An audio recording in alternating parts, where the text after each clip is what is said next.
Chloe, take a break from studying. I got you some fried chicken and boba tea. It's still hot. Leo's syrupy voice echoed in my ear. And that's when I realized I had been reborn. The aroma of fried chicken drifted toward me. Before, I would have been unable to resist digging in. But now, having been reborn, I knew the truth. Leo was bound to a luck swapping system. As long as I ate the takeout he brought me, he could swap his luck with mine. When school first started, Leo was a kid from a poor family who dressed plainly, looked unremarkable, and acted with a timid, almost pathetic humility. But within a single semester, not only did he miraculously win a prestigious national scholarship, he even earned the favor of a professor, who fast-tracked him onto a graduate research team. Even his appearance and aura had gone through a complete transformation. His rough skin became smooth and delicate. His eyes brightened, and he became as radiant as a movie star. Meanwhile, my luck got worse every day. If I wasn't tripping and falling, I was scraping my nose, or getting hit by a car and breaking my leg. I was also gaining weight and getting bloated. My hair turned brittle and yellow. My complexion grew dark, and I started emitting a strange, foul odor that I couldn't explain. My classmates would point and whisper behind my back, which was completely humiliating. I spent a fortune at the hospital on all sorts of tests, but the results showed that aside from high cholesterol from a bad diet, there were no organic problems. They couldn't find the source of the foul smell. I felt so conflicted and insecure that I became more and more reclusive. It was Leo who stepped up. He started bringing me breakfast and dinner, and would even sign me in for class. I was so grateful to him. I thought he was my best friend. Who knew that this best friend was the real cause of all my misery? The tragic experience of my past life made me feel a deep revulsion toward this junk food. I couldn't help but gag. Leo's expression changed in an instant. Chloe, what's with that face? Are you disgusted by the food I bought you? My other two roommates, Megan and Lily, turned their heads to sneak a look at us. We lived in a 4-person dorm. My family got rich from a real estate buyout. The other two girls came from regular middle-class families, and Leo was here on a scholarship from a rural town. Because of our different financial backgrounds, I was afraid of making my roommates uncomfortable. In my daily life, I tried to avoid buying brand-name things, and would go with them to hole-in-the-wall diners and eat at food trucks, just trying my best to fit in. Leo pushed the fried chicken toward my mouth. Chloe, I went out of my way to get this for you. Just have one bite. Don't throw my kindness back in my face. The greasy chicken smeared oil all over my lips, fighting back my nausea. I smacked his hand away. A dark look flashed in Leo's eyes. Chloe, what's your problem? I grabbed a napkin and wiped my mouth. I don't want to eat it. That's my problem. Chloe, are you sick? Or just not feeling well? If you don't like fried chicken, I can go get you some barbecue. Leo stared at my face suspiciously. After all, in the past, to please them and fit in, I had basically done whatever he said. No matter what kind of junk food it was, I'd scarf it down. Well, at least drink the boba to have something in your stomach. Otherwise, you'll get hungry later tonight, and that's bad for you. Leo wasn't giving up. He tried to shove the cup of cheap, high-sugar boba tea into my hand. I threw my hand back, and the tea crashed to the floor, splashing everywhere. Chloe Qian, don't take it too far. Who are you to act like a spoiled princess in the dorm? We're all here to study. We're not your servants who have to bow and scrape for you every day. He was nice enough to buy you boba and fried chicken. And look what you did. Just because people don't get angry, you think you can treat them like idiots. Megan and Lily sided with Leo, lecturing me. They each took one of his arms. Let's just ignore her. She's a princess. She's not like us common folk. They thought their old trick of isolating me would still work. I used to be so afraid of hurting their feelings, so scared of not fitting in, that I thought being easygoing and listening to my roommates would make us good friends. But they were just enjoying the power trip of controlling me. Forget it, forget it. Let's all just get along. Chloe didn't mean it. Maybe she's just not feeling well today. I'll buy you something good later. It's just a shame to waste food. That was almost $20. Leo stepped forward, playing the peacemaker, shaking his head with regret. Megan pulled him back. You're being such a doormat. Why do you have to keep sucking up to her? She's practically walking all over you. Exactly. You've bought her so much late-night food. You should really add it all up. That's money you earned from your work-study job. It doesn't just grow on trees. Lily nodded in agreement. Chloe, whether you eat it or not is your business. But you have to pay him back. I had to laugh. You want to settle accounts? Every time he spontaneously bought me something, I sent him the money for it, plus a fee for the errand. Did he ever ask my opinion before buying this stuff? Am I supposed to automatically pay for anything someone buys and shoves into my hands? Leo's face changed. He lowered his head, pulled out his phone, and sent a cash drop into our class group chat. Chloe, I genuinely thought of you as a friend. That's why I bought you food and drinks and picked up your takeout. But what kind of person do you think I am? Here's your delivery fee back. The class group chat immediately blew up. What's going on? Chloe Qian is making Leo pay her back for the delivery fees. Leo helps Chloe Qian every day, buying her breakfast, lunch, and late-night snacks. He runs back and forth several times a day. Of course she should pay a fee. Don't delivery guys get paid a fee? That's not a classmate. She's treating Leo like her personal servant. Watch out for Princess Chloe. She's too much to handle.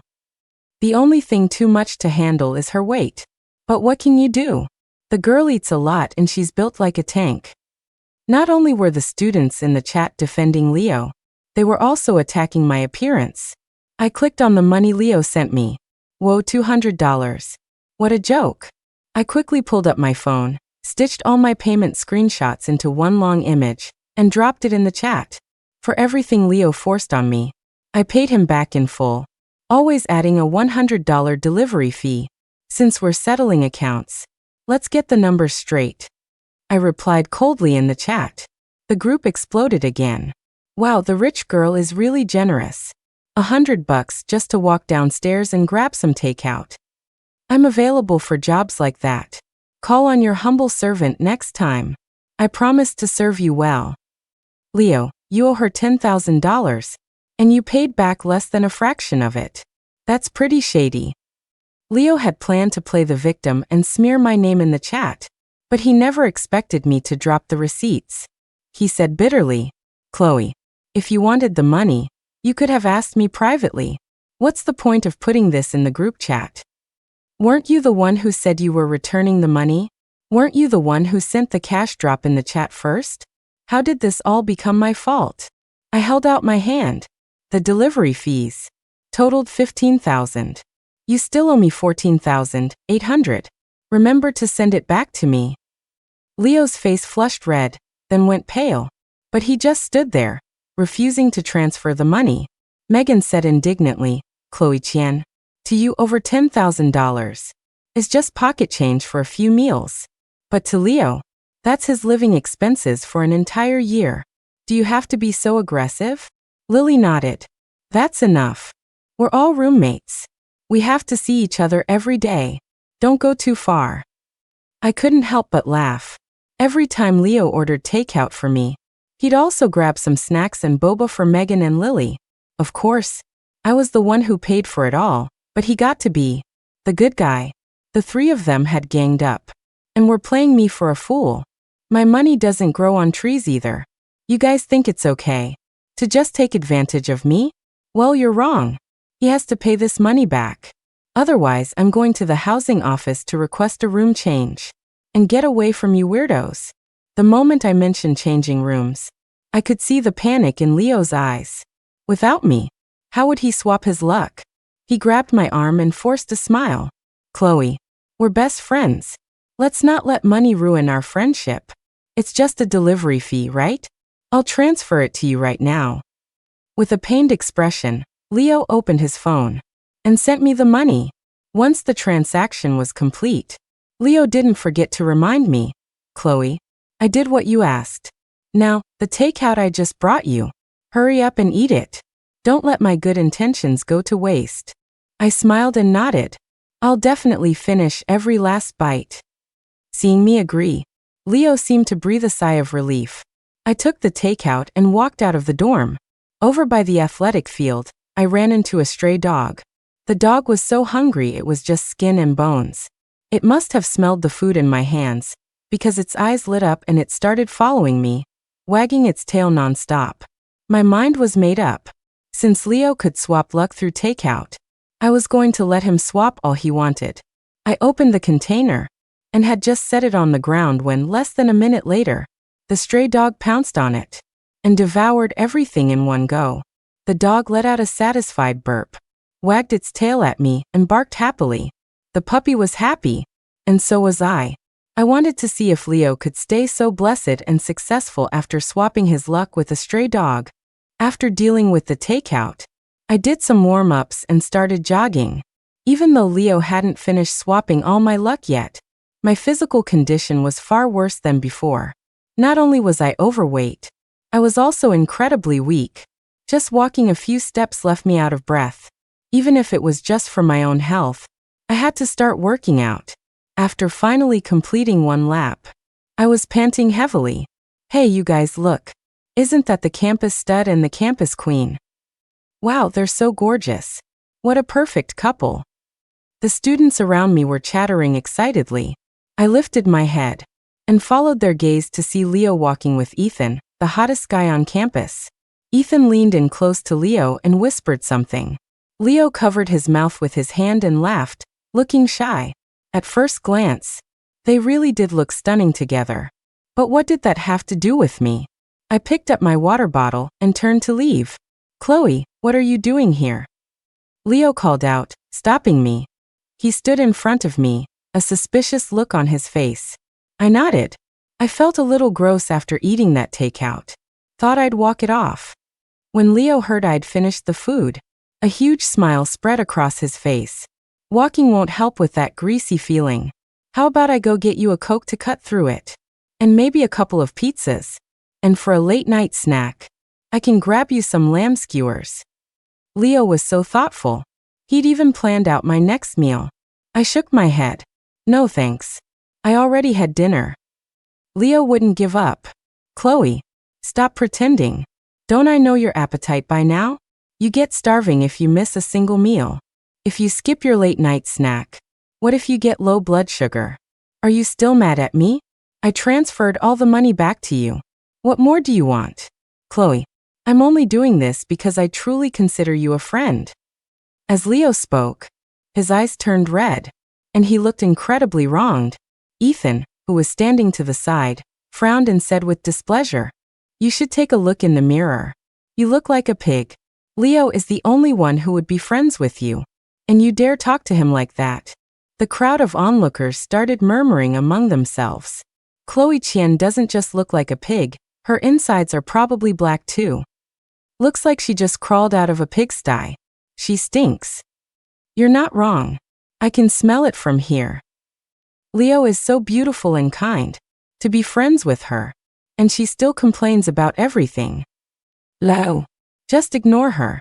She's throwing your kindness back in your face. Ethan couldn't stand it anymore and tried to reason with Leo. Leo said with false sincerity, Chloe and I are best friends. No matter what, I'll never abandon him. Ethan looked at Leo with adoration. I knew it. Besides your beauty, you also have the most beautiful and pure heart. By now, the two of them were completely lost in their own sweet little world. The surrounding students were captivated, their eyes filled with heart-shaped bubbles as they watched the pair. I quietly slipped away from the crowd, found a different spot, and continued my workout. In the days that followed, I woke up early every morning to go to the track, brought the takeout to the stray dog, and then exercised. I went from barely being able to run half a lap, then a full one, to eventually doing 5 or 6 laps. I gradually felt the changes that came with improved physical fitness. I was no longer the weak, listless person who hid in the dorm all day. After my morning run, I still had the energy to go to the library to study, attend classes, read materials, and work on my thesis. In addition to exercising, I also signed up for the campus singing competition. In my past life, the bizarre changes to my body had caused psychological problems too. I became terrified of being in the public eye. To overcome that fear, I decided to enter the campus singing competition and truly leave the shadows of my past life behind. One morning, I was jogging alone on the track when I suddenly heard people talking in the distance. Wow. You guys, look at that girl on the track over there. Her body is amazing. I looked around but didn't see anyone else, so I didn't think much of the comment. After a busy day, I returned to my dorm. As soon as I walked in, I heard Megan and Lily talking. The campus forum blew up today. Someone supposedly posted a photo of a gorgeous girl, but just from behind. That figure is so curvy and fit, so athletic and full of life. It's not just guys who love looking at it. Even girls are drooling. Wow. You're not wrong. A body that's both slim and stacked is seriously hard to find in real life. Megan and Lily were huddled in front of the computer, oohing and aahing. Doesn't the jacket that person is wearing look a little familiar? Megan said thoughtfully. Lily paused. I think I've seen Chloe wear it. She shook her head and laughed dismissively. But it couldn't possibly be Chloe Qian. Not with her pig-like figure. I couldn't be bothered with them. I changed my clothes and lay down on my bed. Leo happened to come back to the dorm then, and seeing them discussing something, he went over to look and saw the viral post on the campus forum. Leo smiled shyly. Oh my gosh. Honestly, why do people keep taking secret pictures of me? Is there no such thing as privacy anymore? You two help me post a comment. Tell everyone to stop staring at me. Leo sounded annoyed, but his tone was laced with a hint of pleasure. As he urged Megan and Lily, Megan and Lily turned their heads, looked at Leo, and then hesitated. Leo, have you gained some weight recently? You don't really look like the most beautiful back in the photo. Leo's face fell. He pointed to the jacket he was wearing. Look, even the jacket is the same. How could it not be me? I just didn't sleep well last night, so my face is a little puffy. Megan and Lily had a moment of realization. They excitedly left a comment under the hot post on the campus forum. The goddess with the most beautiful back lives in our dorm. The goddess has spoken. Please give her some privacy. The post shot to the top of the trending list again, with hundreds of comments flooding in within a minute. Wow. Someone's claimed the title of the beautiful back goddess. Can I get the goddess's number? If not hers, how about her roommates? Please post more daily pics of the goddess. Amid all the online adoration, Leo appeared in the thread under his real name ID. I didn't want to go public, but my roommates were just too quick. I hope everyone can give me some personal space. After Leo showed up, everyone finally realized it was Leo, the heartthrob of the Chinese department. Well, that's not surprising. He's always been gorgeous. You can't just call him the department heartthrob anymore. He should be the campus king. The king doesn't just look good from the front. Even a picture of his back leaves you breathless. But I remember Leo's body being more on the skinny side, not this athletic. Yeah, I remember him being more of the pale, slender type. Are we sure it's him? A few students from our class who knew Leo well raised doubts in the thread. If you don't know what you're talking about, then shut up. The person in this photo is Leo. We were on a date yesterday, and he was wearing this same jacket. Ethan, the campus stud, showed up in the thread, and his comment sealed the deal, confirming that the most beautiful back was indeed Leo. At the same time, Ethan publicly announced on the campus forum that they were dating.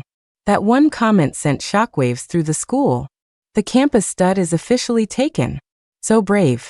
To just announce it like that. What a power move. They're so perfect for each other.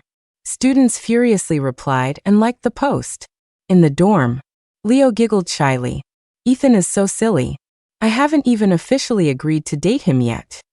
Megan and Lily said with envy, Leo, you're so lucky. Ethan isn't just handsome. He's also a great student. He's definitely going to have a bright future. Of course. Ethan even said. He wants to get married right after graduation. He's trying to lock me down. Leo lifted his chin proudly. When he caught me in his peripheral vision, he couldn't help but frown. Chloe, have you lost weight? Have you not been eating the takeout lately? I had been deliberately wearing baggy t-shirts and a mask in the dorm, but even so, it was obvious I was much thinner than before. I faked a few coughs. I've been busy with my graduation thesis these past few days. I got sick. You're sick? Why didn't you tell me? You need to get more nutrients when you're sick. Order some fried chicken and boba tea right now. I'll go get it for you. Leo urged me anxiously. I agreed with a cold smile. No one was more afraid of me eating less takeout than Leo. If I ate even a little less, the amount of luck he could absorb would decrease. As he wished, I ordered the fried chicken and boba. Leo couldn't even wait for the delivery driver to bring it to the dorm. He ran to the restaurant himself to pick it up. He arrived, panting, and presented it to me. Chloe, I was afraid it would get cold if the driver brought it, so I went to get it myself. Hurry up and eat. Eat it right now. Leo's eyes were gleaming, like a hungry wolf staring at a plump piece of meat. I was just trying to figure out how to get rid of Leo when I heard a commotion downstairs. Wow. Why is Ethan here at our building? Isn't it obvious? He's here to see our campus king. They already went public on the forum. Of course he's going to come pick up his boyfriend every day. Leo, come down. Your boyfriend is here for you. The voices from outside carried into our dorm. Leo was both surprised and delighted. He glanced in the mirror, looking a little distressed, and hastily grabbed a hat, plopping it on his head. Before he left, he didn't forget to remind me, Chloe, I'm heading out for a bit. Don't forget to eat the takeout. Lily, you and Megan watch Chloe for me. Make sure he eats everything. Urged on by his classmates, Leo hurried out the door. Megan and Lily followed him out, muttering to themselves, we're not Chloe Chien's nannies. Why do we have to watch him eat? Let's go. Let's go watch the show. Ethan is definitely here to make a public confession of love today. Megan and Lily shot me a glare, then ran downstairs hand in hand. I gathered the takeout, changed my clothes, and slipped out the back door of the dorm. When I got to the track, the stray dog was already waiting for me. After more than a month of being fed, the stray dog had become plump and white, its coat glossy and smooth. Compared to a month ago, it was like a completely different dog. Seeing me from a distance, the puppy came running, wagging its tail wildly. To speed up the luck swapping process, Leo had gone all out today and gotten me a lot of extra food. I fed it all to the puppy in one go. After the dog finished eating, I slowly walked back to the dorm. The crowd gathered at the entrance hadn't dispersed yet. Ethan had arranged candles in the shape of a heart in front of the building. He was on one knee, holding a bouquet of flowers. Leo had his hands over his heart, his face a picture of pure emotion. Leo, may I have the honor of being your boyfriend? Ethan confessed his love deeply. Leo nodded excitedly. Under the envious gazes of the crowd, he took 2 steps forward and accepted the bouquet from Ethan. Ethan stood up and naturally wrapped his arm around Leo's waist. The onlookers screamed and cheered. Quiche, quiche. Oh my God. Leo is so happy. The campus stud just confessed his love to him. The king and stud were meant to be together. Why is the king all covered up? Take off your hat. Let us get a picture of you two together.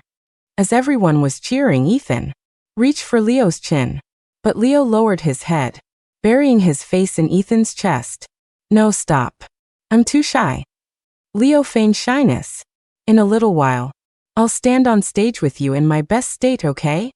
Ethan frowned slightly, twitched his nose, and looked puzzled. What's that strange smell? Leo tensed up.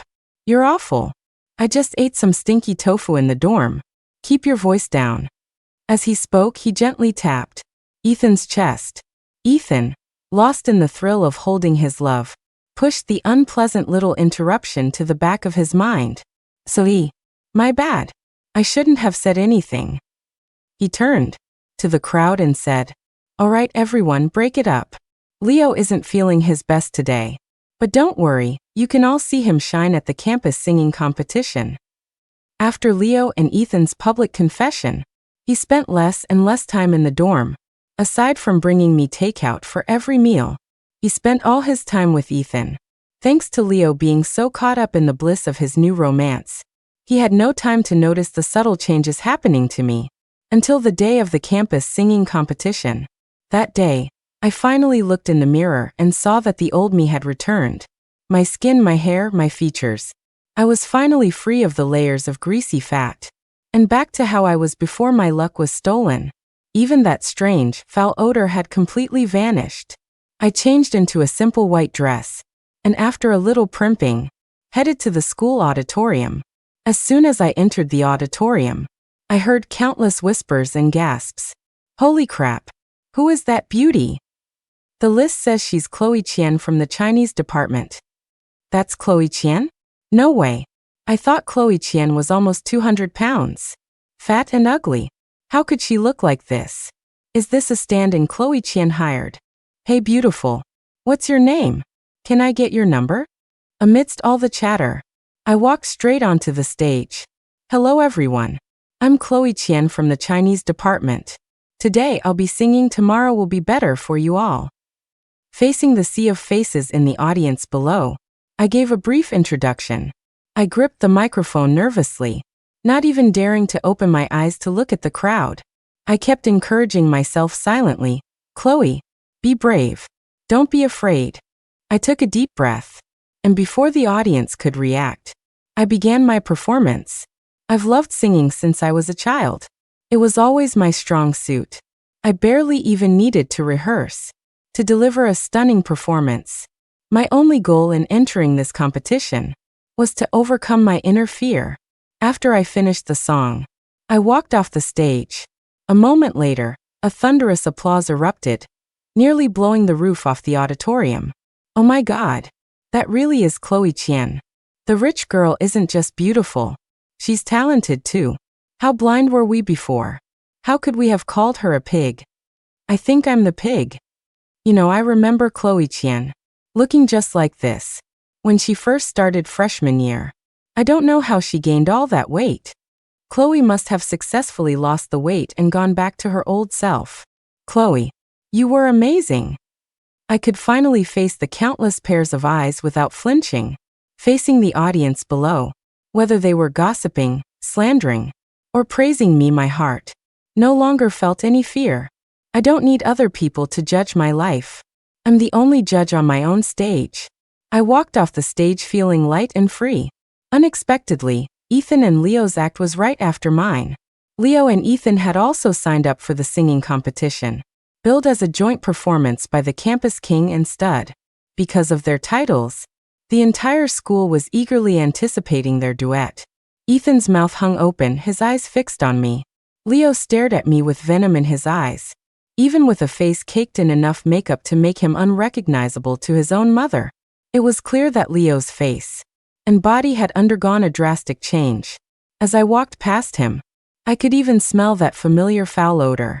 Urged on by the stage manager, Leo and Ethan reluctantly went on stage. The spotlight hit them, and all eyes fell on the pair. What's going on? I thought it was supposed to be the campus king and stud performing together. What's with that clown next to Ethan? The powder on his face is as thick as a plastered wall. If he looks like a circus monkey with that much makeup on, I can't imagine how ugly he must be without it. Get off the stage. What a joke of a king. He doesn't deserve to be standing next to our stud. This is disgusting. Did you guys notice? When that girl walked by just now, she smelled awful, worse than a garbage dump. The murmurs and insults from the audience made Leo unsteady on his feet. He turned helplessly to Ethan. Ethan glanced at him, then recoiled several steps in horror, his face turning deathly pale. Who are you? Ethan. It's me, Leo. It's your beloved Leo. Leo reached out and grabbed Ethan's arm. Ethan flinched as if he'd been electrocuted and violently shook him off, forgetting about the performance that was about to start. Ethan scrambled off the stage. Leo was both furious and panicked. Amid the jeers and laughter of the students, he covered his face and ran out of the auditorium. Unsurprisingly, My performance won first prize in this year's campus competition.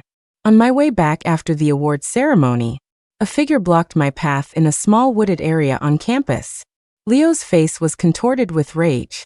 He shrieked, "Chloe Qian, what did you do? This is all your fault. You're the one who turned me into this. Everything you have belongs to me." I scoffed. "With that pathetic little system of yours, you're going to stand there and play the victim? You know about my system?" Leo was stunned, his expression turning even more monstrous. "You should have just died. Everything would have been fine if you just obediently swapped your luck with me. You asked for this."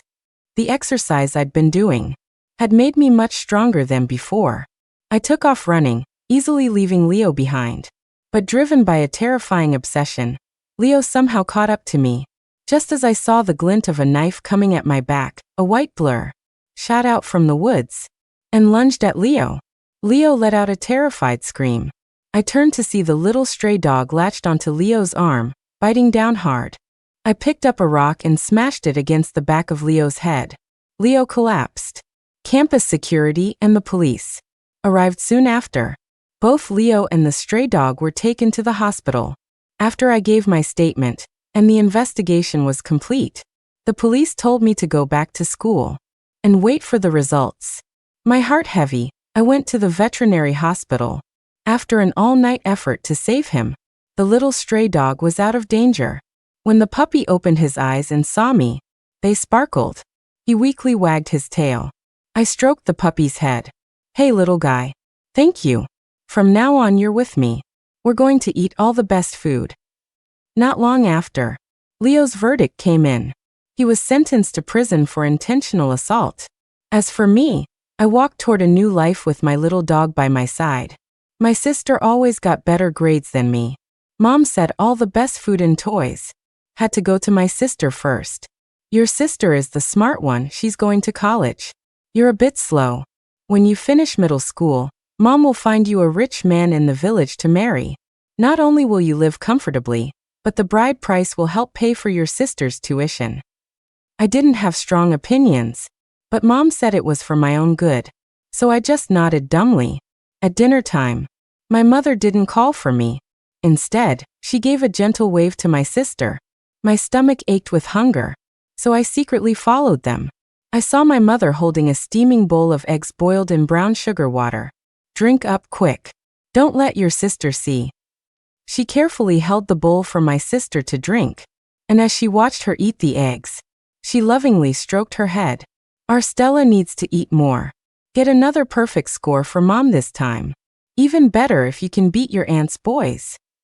My grandmother always favored boys, and was constantly disappointed that my mother couldn't produce a son. But Mom didn't care. All that mattered was that my sister was a good student. Maybe the smell of the brown sugar and eggs was just too fragrant, because my stomach let out an embarrassing growl. My mother, realizing I'd seen everything, immediately clutched the bowl to her chest and cursed at me. "You worthless thing. Your sister's on her period and needs nourishment. What are you staring at?" I lowered my head, mumbling, "If I get my period too, does that mean I can have some?" But that's not how it turned out. In the 8th grade, I was squatting in the yard, washing pig intestines with my bare hands in the freezing cold. The chilblains on my hands were so numb I couldn't feel a thing. Originally, my sister and I were supposed to do this together, but my mother said my sister's hands were for holding a pen and couldn't be damaged. So, when I cried out of frustration, she just yelled at me for being ungrateful. My grandmother came out, saw my tear-streaked face, and started cursing. "You useless girl, taking forever to do a simple task.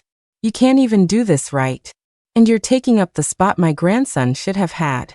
What rotten luck did our family have to end up with you?" Her words weren't just for me. They were for my mother too. My mother's health was already poor, and getting pregnant with 2 at once had been hard. The day she gave birth was difficult, and it was a long time before my sister and I were born. The premature birth left her with health problems. And on top of that, government policy at the time meant she could never have more children. "Those 2 grandsons of yours are so useful, aren't they? All they do is smoke and fight. They're good for nothing." My mother was talking about my aunt's 2 sons. My grandmother trembled with rage, muttering, "A curse, what a curse!" With the mother-in-law and daughter-in-law fighting, I just squatted there, too scared to say a word. The snowy day was cold. My winter coat was a hand-me-down from my cousin 2 years ago, and the sleeves were too short. The wind whipped through, making me shiver. I handed the cleaned intestines to my grandma. She took them, grumbling, and shot me a look. "Go inside. And don't you dare burn any charcoal. You're young, you have plenty of natural heat. Just bear with it." I didn't say anything. I had only taken a few steps toward the house when I felt dizzy, and then I collapsed. That day, I got my period. The brown sugar eggs I had dreamed of were nowhere to be seen. Lying in bed, I peeked through a tiny slit in my eyelids and saw my mother's furious expression. I didn't dare ask for any. Are we really so poor that we have to sell a daughter for a bride price? Are we? They're still so young. The old mayor's son needs a wife. If we wait any longer, the girl he has his eye on will marry someone else.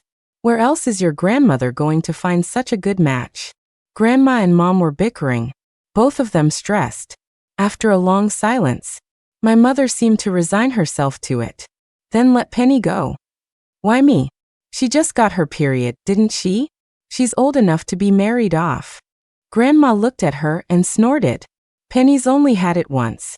Her body isn't ready yet. And Stella is still a child. She has to study.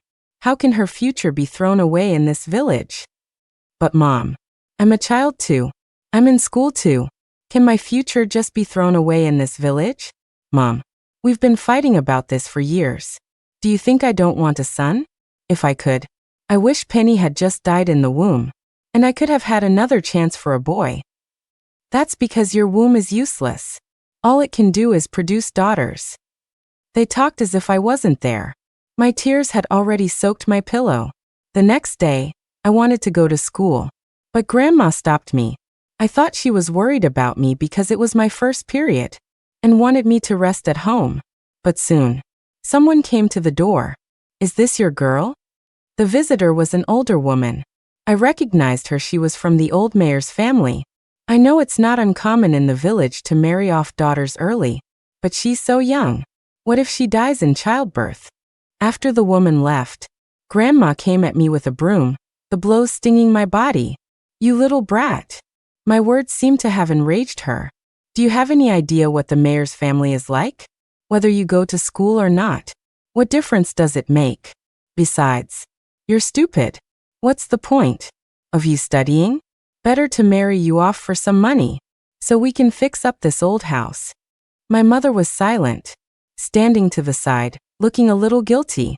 It wasn't until my sister was drawn over by the noise that she reacted.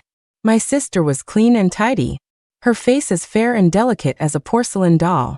She was a world apart from me, all grimy and disheveled.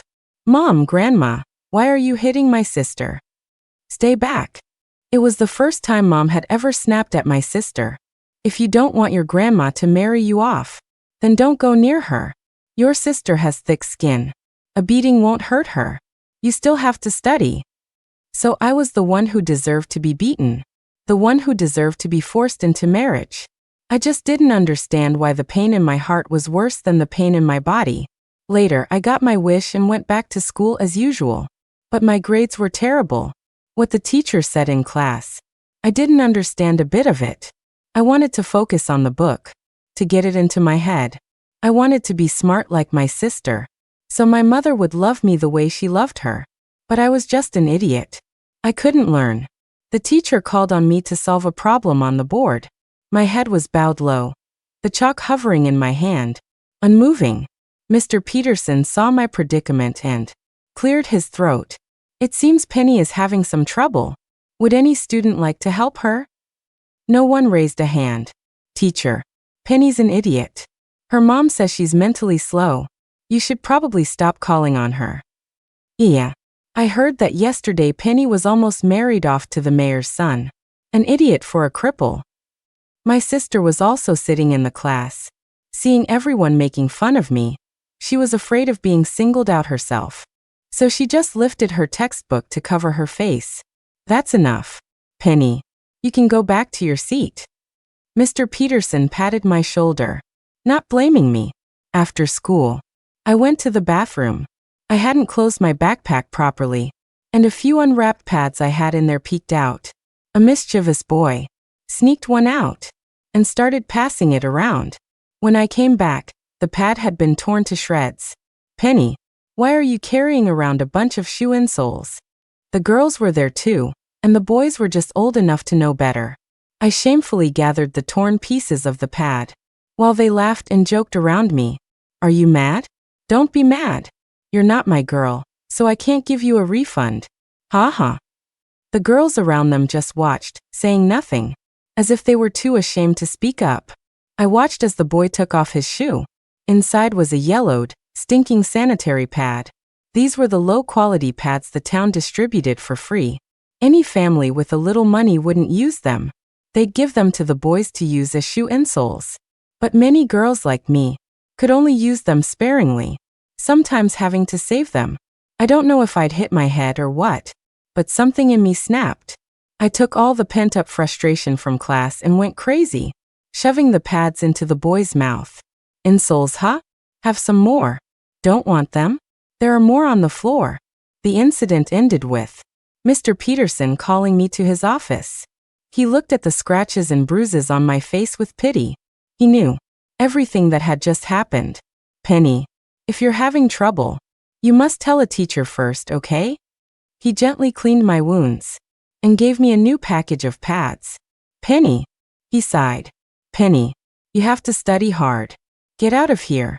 It's the only way for a girl from the countryside to change her fate. Do you understand? But my mother said, I was born stupid. I looked at your homework. Your foundation isn't solid yet. You have to build the foundation before you can improve. But I knew myself too well. I was an idiot. I would never leave this little village. When school let out, my sister, for once, stayed behind in the classroom to wait for me. I trailed behind her dejectedly, my worn cloth bag on my back. I stared at her new pink backpack, lost in thought. So much so that I didn't even notice when she stopped walking. Penny, Mom and Dad are moving to the city. Me too. I lowered my head, my eyes suddenly stinging. What about me? Am I going to be left here all alone? Mom said that once they're settled in the city, they'll come get you. The day my mother left with my sister, she took everything from the house that she could carry. Be diligent at home. Do more chores for Grandma, and she won't give you such a hard time. She was leaving, and she was happy. Without Grandma's constant nagging, my sister could transfer to a better school in the city, and I, the burden she couldn't wait to get rid of, would finally be out of sight and out of mind.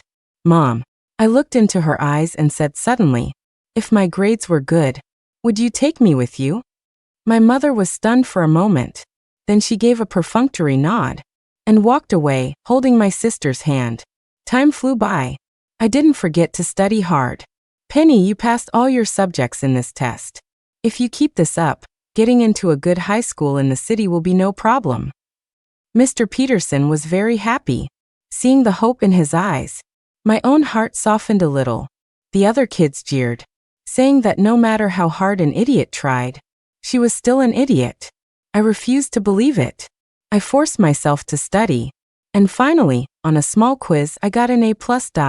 I was so excited to take it home to show Grandma, and then call my parents to tell them.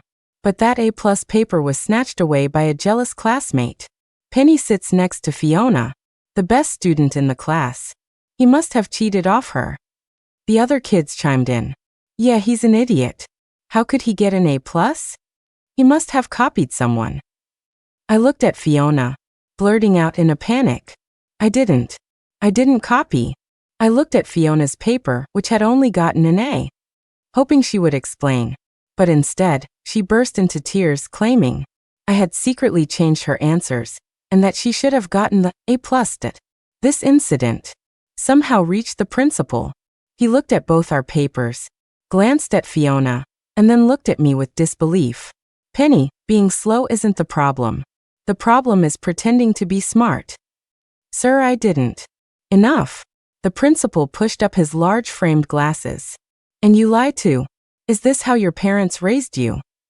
My parents didn't raise me this way. Because they didn't raise me at all. I said, my voice shaking with emotion. Because my behavior was deemed so egregious. My parents, who hadn't been home in years, were forced to come back. Knowing that my parents, whom I hadn't seen in so long, were coming back, I felt a surge of excitement, like a cub that had been bullied for ages and was finally getting its protector. And I could also show my mom my test score. Slap. Penny, do you know how much money it costs to make a trip back here? Your father and I don't have it easy. Your sister is studying away from home, and her tuition is so high. Can't you be a little more sensible at home? He slapped me, his body trembling with anger as he looked at my A+ test paper.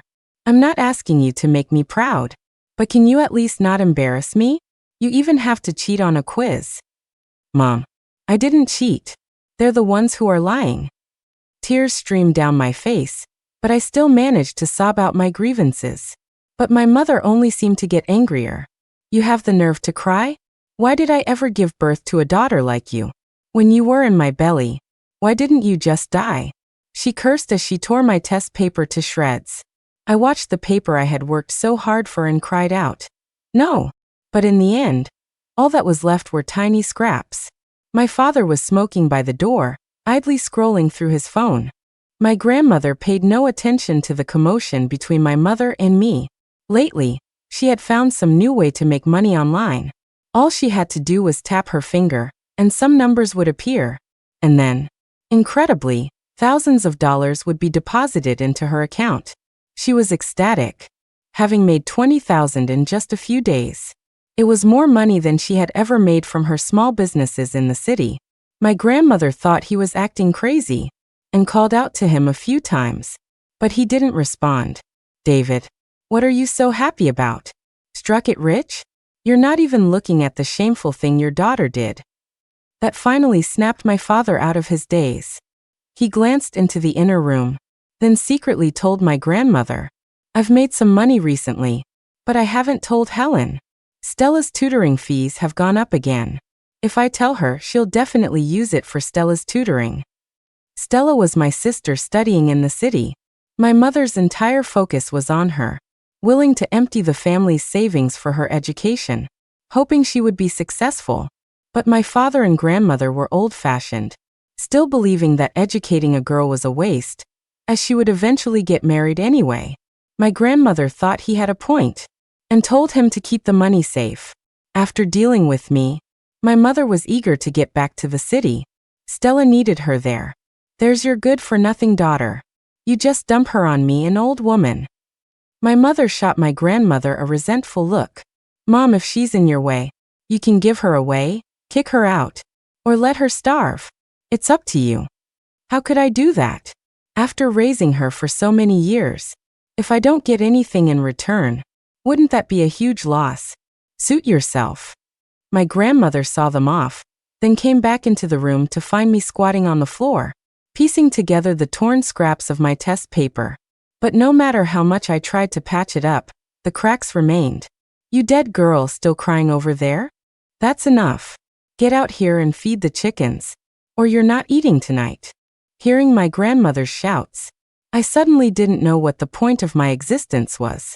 I used to think that my mother disliked me because I was born stupider than my sister, but now it seemed that wasn't the only reason. After that, I stopped thinking about anything else and threw myself into my studies. Mr. Peterson saw my determination and couldn't help but praise me. You're in 9th grade now. Your grades are improving by leaps and bounds. You'll definitely be able to get into a top high school in the city. And in class, no amount of gossip could stand up to my stack of excellent test papers. Fewer and fewer people called me an idiot. Some classmates even started coming to me for help with their questions. In the first semester of 9th grade, Fiona walked up to my desk. The middle school curriculum had gotten harder, and her grades were starting to suffer. She stood beside me, ashamed, her head bowed low. Penny, I'm sorry. I was the one who framed you back then. The pen in my hand paused for a second, then started writing again. I wasn't angry with her anymore. But I hadn't forgiven her either. The path was my own to walk. How I chose to walk it was my decision. I could let go of everything that had happened in the past. Meanwhile, my sister Stella, who was studying in the city, was in a complete mess. The school she attended was one of the best middle schools in the city, with tuition costing $18,000 a year, not to mention all the extra tutoring fees. But as ninth grade progressed, the academic pressure became overwhelming, and she started to struggle. My mother did nothing but pressure her to study, to get into a good high school, and then a good university. But there were so many excellent students, so many outstanding people. There just weren't that many top students to go around. Her test scores got worse and worse. She even started dating a punk with bleached blonde hair, who fixed bikes outside the school. It drove my mother mad. But my sister, in a rebellious phase, was incredibly stubborn. During the last winter break of middle school, she said she suddenly wanted to come home and see me. At first, my mother thought it would be a waste of her study time. But then she had another thought. The kids in the city were so talented, and Stella was under a lot of pressure. Maybe seeing her slow-witted sister back home would relieve some of that pressure. Stella, if you don't study hard, you'll end up like Penny, doing farm work for your grandmother in the countryside, and marrying a useless man like your father. Do you understand why you need to study now? Stella nodded. She didn't really miss me that much. She didn't have many memories of her twin sister. This year's New Year was both lively and quiet. Lively because everyone was there, but quiet because even though they were present, their hearts were not together. I looked at Stella, who was now a bit taller than me. Her skin was fair, and she was wearing the latest style from the city. We had the same features, but my skin was rough and dark, and I was wearing a floral padded jacket that my grandmother had picked up from somewhere. Compared to my clean, tall sister, I looked like a country bumpkin. You're taking the two kids out for New Year's visits. Why didn't you buy Penny a new outfit? My father asked casually, steeping tea in the inner room. My mother seemed to remember something, and then looked at me. Oh, Penny wasn't with me, so I didn't know her size. That's why I didn't buy anything. My twin sister and I were only slightly different in height. Our other features and body types were almost identical. But every time she went to the mall, she only remembered to buy things for my sister. She never thought of me. I turned my face away, but I couldn't help but glance at my sister's new clothes. They were so beautiful. Grandma and Mom were busy preparing New Year's Eve dinner, and I was called over to help. My sister wanted to help too, but Mom shooed her away. What are you doing getting in the way? Go finish that worksheet. When it's time, I'll have Penny call you for dinner. She looked at me bustling around. Her lips parted as if she wanted to say something, but I never looked at her. Just kept myself busy.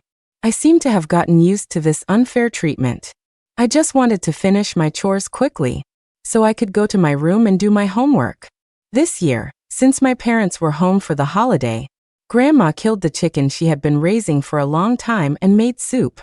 From one pot of soup, my father got a bowl, my grandmother got a bowl, my sister got a bowl, and my mother ladled a bowl for herself.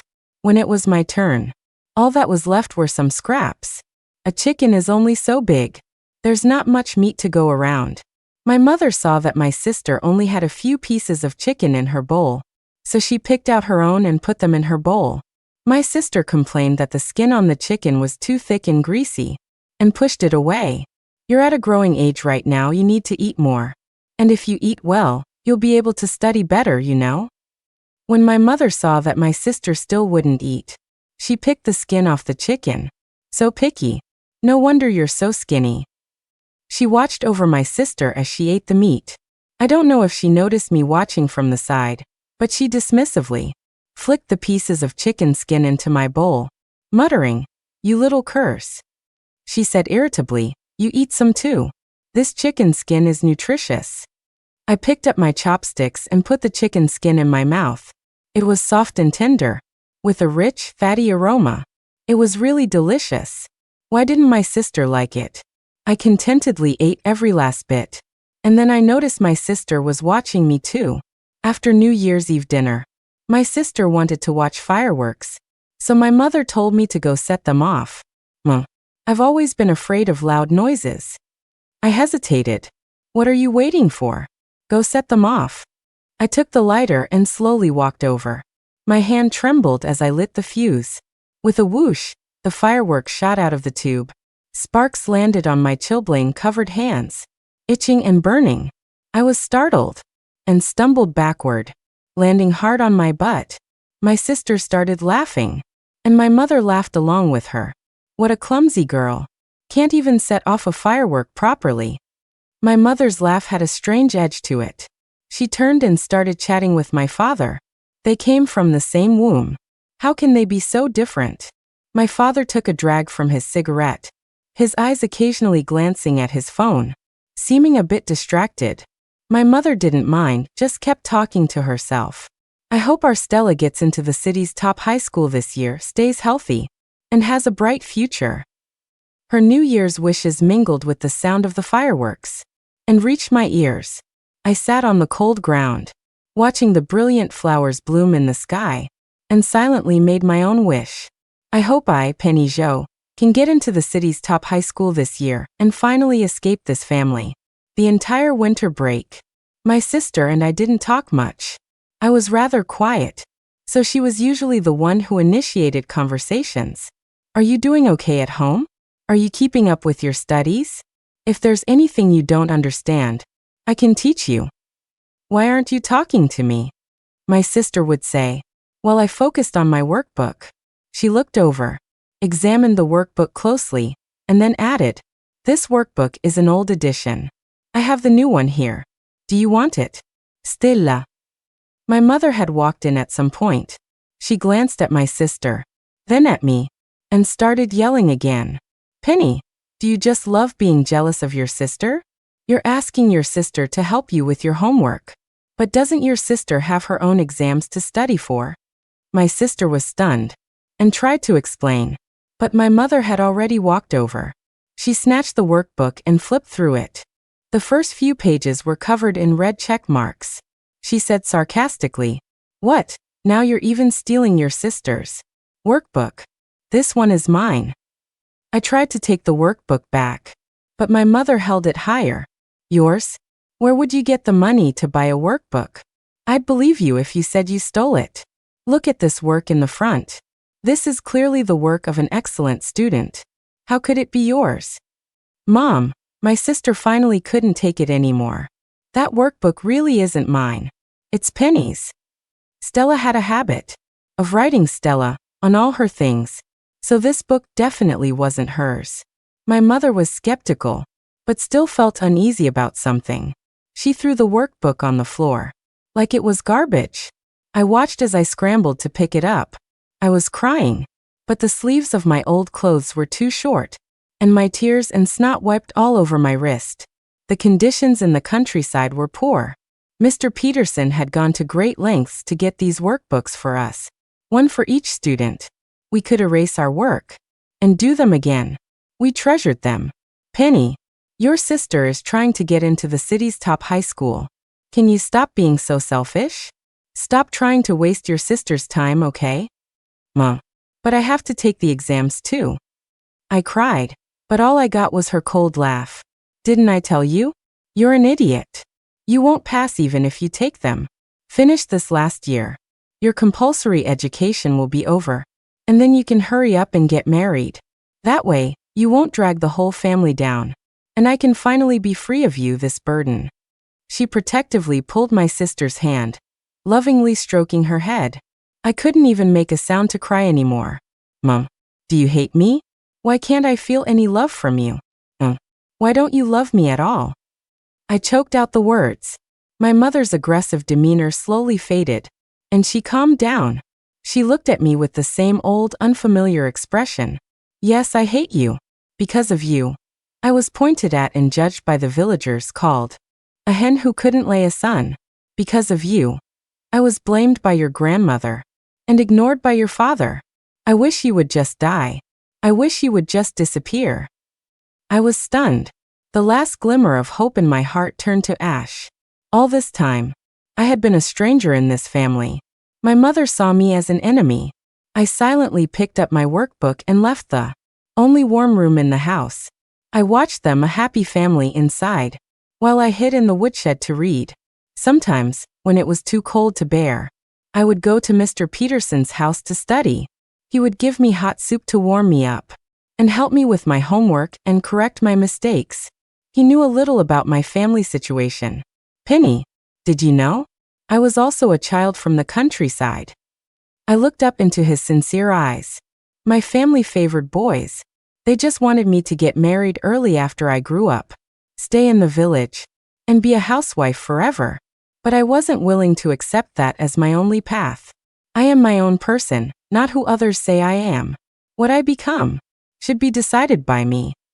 That's right. Why was I born the least favored child in the family? Why was I treated like an idiot? Why did my mother only have eyes for my sister and not me?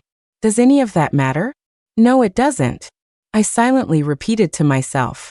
The winter break ended quickly, and my parents were taking my sister back to the city.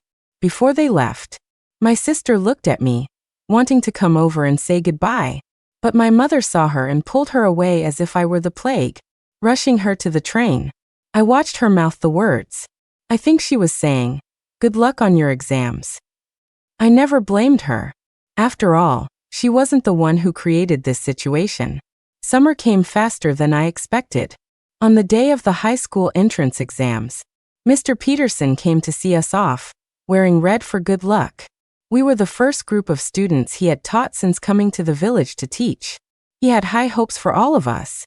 I had studied the 3 years of middle school material over and over again. I had written and rewritten the problems and answers in my workbook so many times. I wasn't nervous at all. In fact, the questions on the exam papers seemed incredibly simple. I could almost see the answers in a flash, just like the songs I'd listened to on the radio when I wanted some peace and quiet. My mother saw me, and seemed to have found an outlet for her frustration. She marched right over to me, yanked the headphones from my ears, and glared at me. "You're in the mood to listen to music? Your mother and sister have been back for so long. Can't you even pour them a glass of water? And this radio? Who did you steal it from? You little brat. Did you steal my money?" She actually opened her own bag to check, and only after confirming that her money was all there did she breathe a sigh of relief. "I don't know what I owe your family. The old one is gone all day, and the young one is rebellious and worthless." "Mom." I snatched the radio from her hand and looked at her coldly. "I don't owe you anything." The day the exam results came out, my sister did poorly. She was 10 points short of getting into the second-tier high school. When my mother heard the news, she seemed to age 10 years in an instant. She couldn't accept that the daughter she had so carefully nurtured hadn't even met her minimum expectations. My sister looked at the score on the computer screen and also burst into tears. "Cry, cry, cry. You still have the nerve to cry? With a score like that, I'd be too embarrassed to tell anyone you're my daughter. Do you think I wanted to get this score? I'm more upset about this than you are. I wish I could just die." My sister sobbed uncontrollably, looking pitiful. My mother had doted on her for over a decade. At this moment, she also broke down in tears. "If you didn't do well, you didn't do well. But you keep talking about dying. Are you trying to break my heart?" She ultimately cared for my sister and thought that if she really couldn't get in, she could just go to an expensive private school. At least she'd have a good high school to attend. Then, she happened to see me waiting to check my scores. "I almost forgot, you also took the exams this year. Go ahead and check." At that moment, my mother was relatively calm. She hugged my sister and whispered comfortingly, "Don't cry, Stella. Your sister definitely did worse than you. Let's not cry anymore." I didn't pay any attention. Using the only computer in the village, I shakily entered my exam ID and password. I closed my eyes and gently clicked the search button. Just as I was about to open my eyes, I heard the voices of Mr. Peterson and the other teachers. Mr. Peterson had brought the entire school's faculty. "Penny, congratulations. The City Education Bureau just called. You got the highest score in the entire city." I looked at Mr. Peterson's happy face then glanced at the computer screen. A score of 721 was displayed, just shy of a perfect score. My mother and sister stood there, stunned. Especially my mother. She stammered, asking again, "Who did you say got the highest score in the city?" Mr. Peterson repeated, "Penny. Your daughter Penny really made you proud. She's the city's top scorer. All the teachers from our school are here today, and officials from the city are here too. We have to throw a big celebration for her." Yes. To think that a small rural middle school like ours could produce a citywide top scorer. The principal walked up, patted my head, and smiled kindly. "Child, you don't have to worry about your tuition. We've reported your family's situation to the city officials. The school will cover all your fees. Just keep studying hard." I looked at everything around me. For the first time, so many people were happy for me, congratulating me. Everyone was saying, "Penny is amazing. Penny is so successful." I found myself crying without realizing it. This was the result of so many sleepless nights. The achievement I had reached by giving up so many of my heart's desires. I looked at my mother. Her eyes were full of astonishment, as if she were dreaming. She even pinched herself to make sure. When she realized it wasn't a mistake, she calmly stepped forward. "Thank you all for your concern for Penny. But we still have an elderly family member at home. Could we celebrate tonight instead?" Mr. Peterson and the principal also felt that bringing so many people was an imposition, so they decided to leave for now. "Penny, you have to come tonight. Mr. Peterson has something to give you." I nodded. My gaze slowly returned to the present. The front hall was empty again, leaving just me, my mother, and my sister. They just stood there, looking at me, as if I were a stranger. "Penny, oh no, Penny sweetie. You didn't even call me the day before the exam. You must have been so nervous." It was the first time she had ever shown me concern, and her caring words sounded incredibly awkward. I wasn't nervous. I answered her simply. My sister walked up to me and took my hand. "You passed. That's all that matters." I felt her soft hand, and suddenly realized this was the first time my sister and I had ever held hands. My mother had always treated me like a monster, forbidding my sister from getting close to me. Her eyes were also filled with tears. I could tell. She was genuinely happy for me.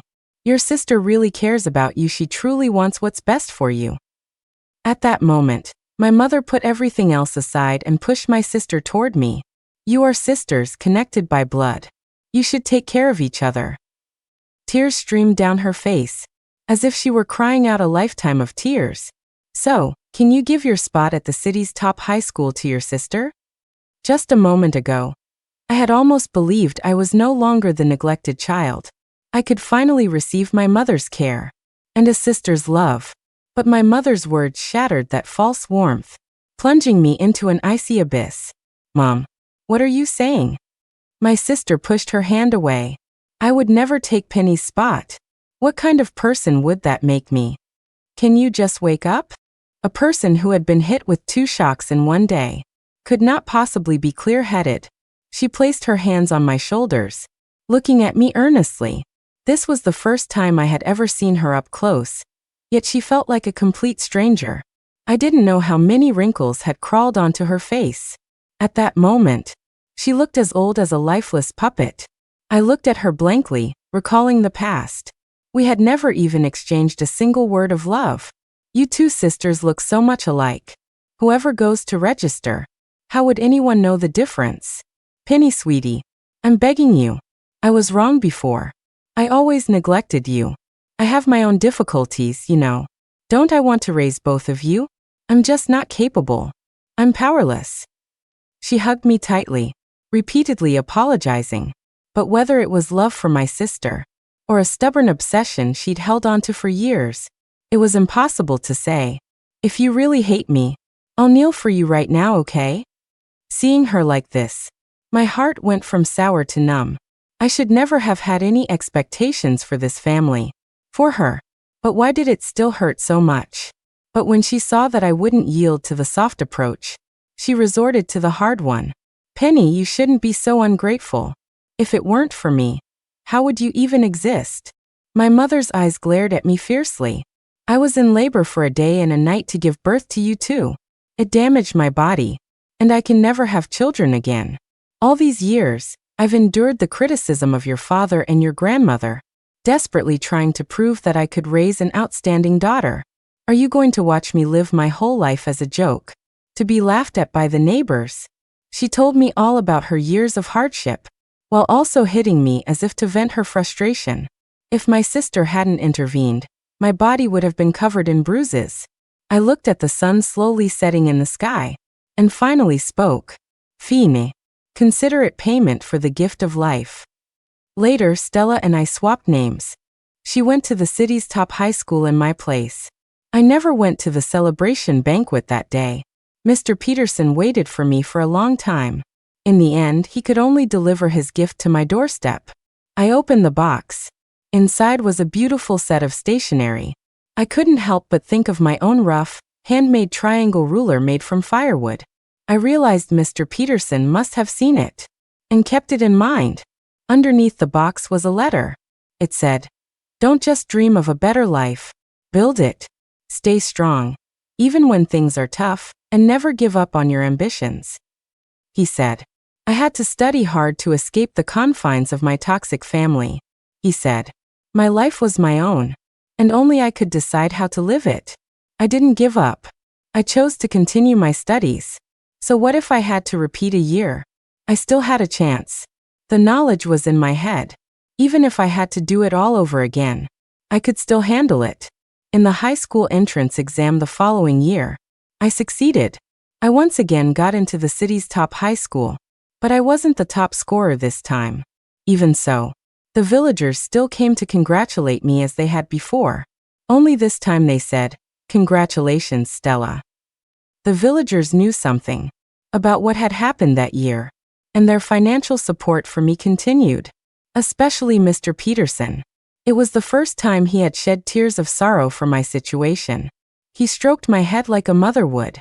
That year, after I agreed to my mother's request, I also made a condition. We would completely sever our mother-daughter relationship. At the time, she was so consumed with the joy of Stella going to the top high school under my name, that she agreed without a second thought. That same year, Mr. Peterson offered to adopt me as his daughter. At first, I was worried. After all, she was still unmarried. Would bringing a daughter home cause gossip? But she said, "You know, the first time I saw you, I was reminded of myself as a child. I think we're very much alike." In that moment, it was as if I had found another family member in the world, one without blood ties. We both came into this world alone. To have found each other was a blessing. I was grateful for his help and the warmth he had given me over the years. He took me to change my name. After high school, I was no longer Penny Jo. I was Stella Jo. From then on, I lived only for myself. For 3 years of high school, I never saw the Stella who was supposed to be studying here in my place. It seemed as though her family had just vanished from my world at some point. But none of that had anything to do with me anymore.